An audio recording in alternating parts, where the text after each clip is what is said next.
राधे राधे। आप सबका स्वागत है मेरे चैनल में। आज हम यमराज महाराज की कहानी सुनेंगे। यमराज महाराज की कहानी मकर संक्रांति वाले दिन से शुरू की जाती है। यह एक साल के लिए कहानी हर रोज कही जाती है।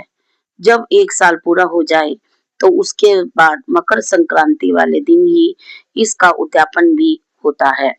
उद्यापन में डाकोत को काला कंबल, एक लोहे का तसला, 5.25 रुपए और तेल में तले हुए मीठे गुलगुले दान में देने चाहिए और डाकोत का भोजन भी देना चाहिए।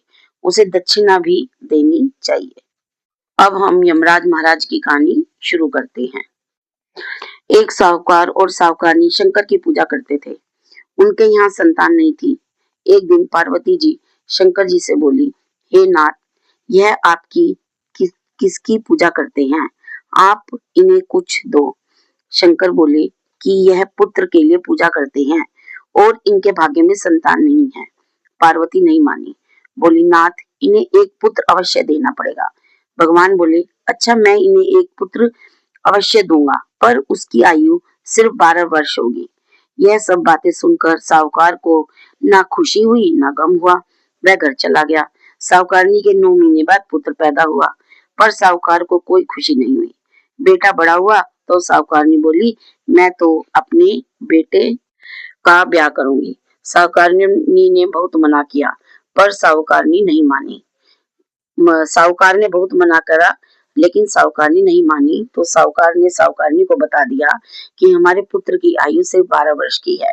तो वह बोली, कोई बात नहीं, इसकी शादी करके अपने मन की तो निकाल लो। साहूकार ने बेटे की शादी कर दी। बहू बेटे घर में आ गए। उन्होंने बहू को सारी बात बता दी कि तेरे पति की आयु सिर्फ 12 वर्ष की है। बहू बोली, कोई बात नहीं पिताजी, मेरे भाग्य में जो होना था सो हो गया। अब हम तीनों मिलकर पूजा किया करेंगे। तीनों मिलकर पूजा करने लगे। पुत्र की 12 वर्ष की आयु पूरी हो गई। यमराज साहूकार के बेटे को लेने आए तो साहूकार बोला, मेरा पुत्र तो अपनी पत्नी के पास है। वह उसकी पत्नी के पास गया तो वह बोली, अभी तो मेरे पति ने कोई सुख नहीं देखा, नहीं मेरे सास ससुर के पोते का मुंह देखा है, मैं ऐसे कैसे भेज दूं? यमराज बोले, तेरी पति की इतनी ही आयु थी, वह भोग चुका। वह बोली, भगवान, कोई ऐसा उपाय बताओ उनकी आयु बढ़ जाए। यमराज बोले, संक्रांत के दिन से यमराज का फूका उठाकर रख दे। 1 वर्ष तक मेरी कहानी कह। वह तसला 5.25, एक तसला। वह बोली, फूका क्या होता है? भगवान बोले, यमराज का काला कंबल, लोहे का तसला, 5.25 रुपए उठाकर रख दे। वर्ष पूरा होने के बाद दे दो, इसकी आयु लंबी हो जाएगी। बहू ने ऐसा ही किया, उसके पति की आयु लंबी हो गई। बोलो यमराज महाराज की जय। अगर आपको कहानी अच्छी लगी हो तो लाइक, शेयर, सब्सक्राइब जरूर कीजिए और बेल वाला बटन दबा दे ताकि आपको आगे आने वाली कथा जल्दी ही मिल जाए। राधे राधे।